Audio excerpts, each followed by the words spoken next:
Now, we can also use our cam pivots to form a bias, right? So on a day-to-day, if we're looking at the previous day's CPR and these got backwards.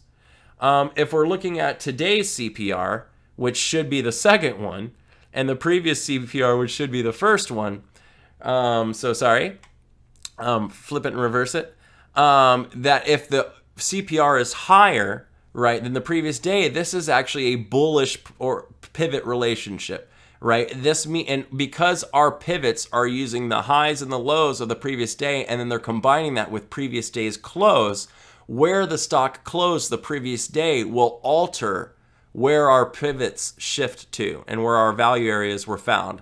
CPR, central pivot range. This is our S2 to R2 on our pivots. So if our PDC on the previous day or previous day's close, right? So when our previous day's closed, if it closed higher than the open, right? Then your next day's range will be higher. Right now, this doesn't mean we long, right? This doesn't necessarily mean we get long. It just means the price action is bullish. There are relief days any single day, right? Every single day, like today. Actually, today was the market itself kind of had a bullish setup, but we saw the high value area. We saw the selling, right? We had the market news. So although the overall market is actually a little bullish right now, today was a day for a pullback, which is why we called a pullback today, right? We had the buyers, we had the right kind of volume, we had the VPOC, right? We were in a really good spot. Let's go ahead and let this pull back and buy. It pulled back so we could buy, and it worked out really, really great. Bearish bias, same thing but in reverse, right? If the market opened high and closed low, right, then that low close will drop our pivot relationship for the next day.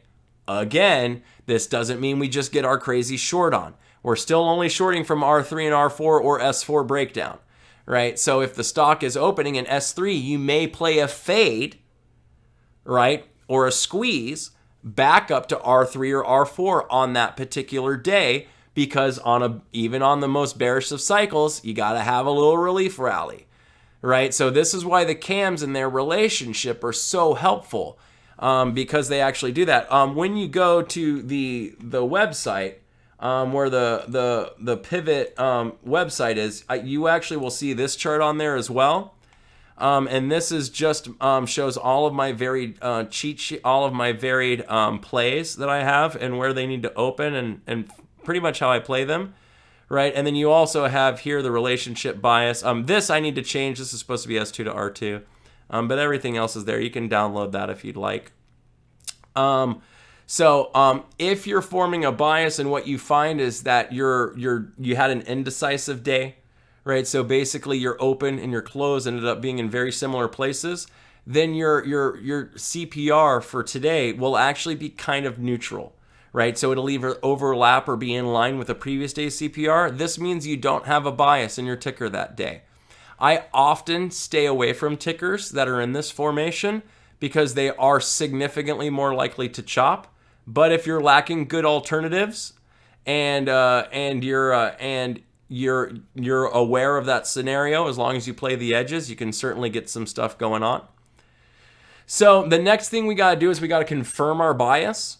Right, so when we confirm our bias, one of the things that's really important is where we open versus where we close.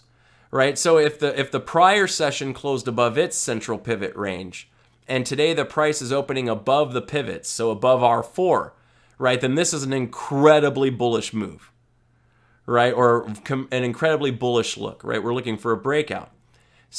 Inverse of that, if it closed low and opens low. Right, but if it closes within low and opens high, we may play reverse, right? Or if it closes high and opens low, we may be playing reverses, right? Remember, no bias means chop, but otherwise these relationships is where we get our S4 bounce from, right? Or our R4 rejection, or even our R6 move that comes out because it opens really extended, right? So, and then of course, don't forget your inside day versus your outside day. I have here some more examples, right? So you can see here Facebook, right? Wide day, stayed inside. This is before it was meta. So I just want to show you, I have this chart on here, right? Because I want to demonstrate to you that this isn't something new, right? This is something that's been happening for a while. Before Meta was Facebook, right? So, and you can see here, even then, look how well R4 was breaking out. Look how well S3 was being used as buying, right? It was working, right? If you would like the step-by-step version of this sheet, I will have a PDF available, and you can just grab this sheet out of that, or feel free to screenshot it right now if you want. I'll leave it up for a couple of seconds.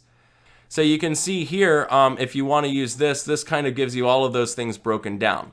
So the next thing for the where that I really want you guys to start paying attention to is the order book. Hello, market alchemists, and thank you for watching this video. We hope you enjoyed it. Please make sure to watch the next episode, and before doing so, like and subscribe.